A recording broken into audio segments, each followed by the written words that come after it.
dealing with the wear and tear of decades in the league. He talks about how he remains effective.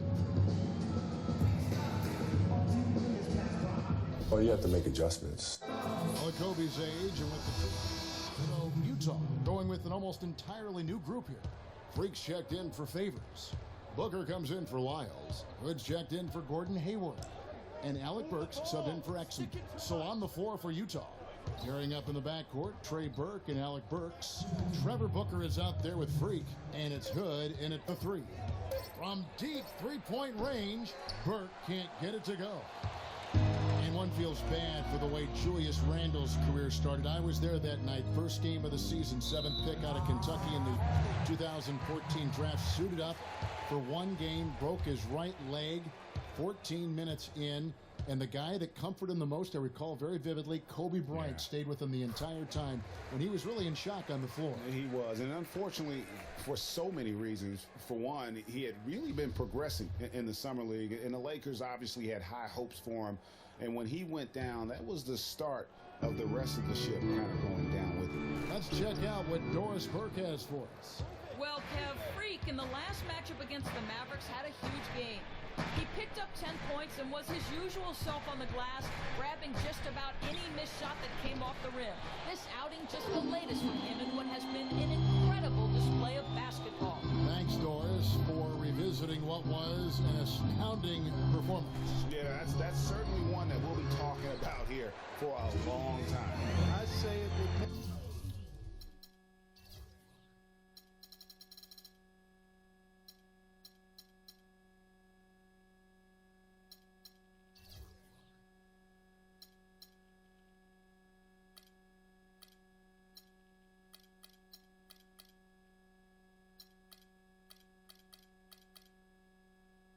Take it to his greatest hit spot, no doubt about it. And, you know, going back to Randle's rookie year, his troubles really started during medical checkups before the draft. They found a foot injury dating back to high school. The fifth metatarsal had been broken, which may be why he fell a few spots in the draft. They set the screen. Here's Black, and the officials whistle a foul on the shot. The bucket. It's good. He'll go to the line. And talking about Randle's rookie injuries, the Lakers were going to let him play through the foot. But once he broke the leg, they did season-ending surgery on the foot as well. Hopefully, now he can just stay healthy and get to play the game he loves.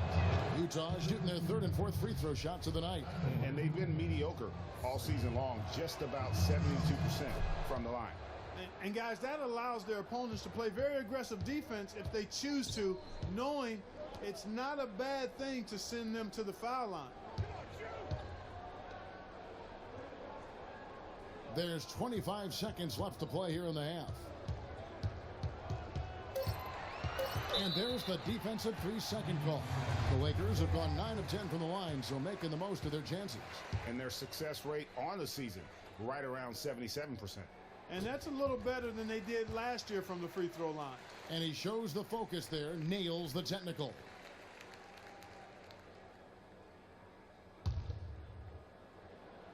17 seconds left in the second quarter. And there's the 3-second violation.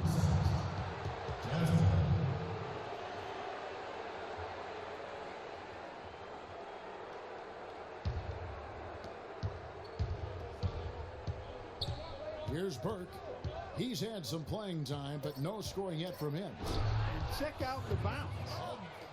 Bounce to the ounce. Clark, how about that? Yeah. All right, You showing said him it, off Kevin. right there. Good move. You said it, my man. He's a highlight reel waiting to happen. And so that's the end of the first half. Lakers lead by 7. And now we'll send it down to Doris Burke, who's standing by courtside. Kevin, thank you. Roy, I know you have just a couple seconds, but in a nutshell, what's going to be your approach going into the second half? Well, we're just going to make sure we keep them off the board and keep them out of transition. Thank you, Roy. Kevin, over to you. Thank you, Doris. We'll be back after half.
Time is the third quarter.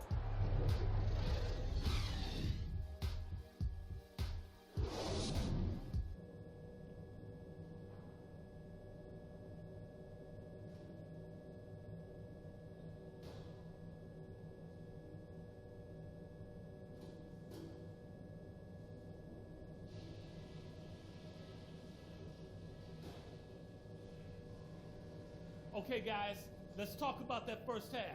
We've given this crowd way too much to cheer about. The second half is going to be played on our terms. You got me? Number one, we've done really well in limiting our turnovers. The last thing we want to do is give them extra possessions, and so far, we haven't. But that's just one thing we've done right. By no means have we been flawless. Okay, in terms of pace, let's keep... Now the second half about to start up and begin any moment. Up going with the new group. In the third quarter with just over 3.5 minutes off the clock. Jordan Clarkson is out there with Lou Williams. Then there's World Peace. Then it's Randall. And it's Sacre in at the 5 spot. That's who's in the game for the Lakers. And for a long time in the NBA, the stretch 4 was kind of the anomaly and not the standard. Now it seems that you are the rare power forward if you can't hit a 3. Very few traditional power forwards now in the NBA. And the technical free throw is good. And the Jazz making a change here. Hayward's checked in.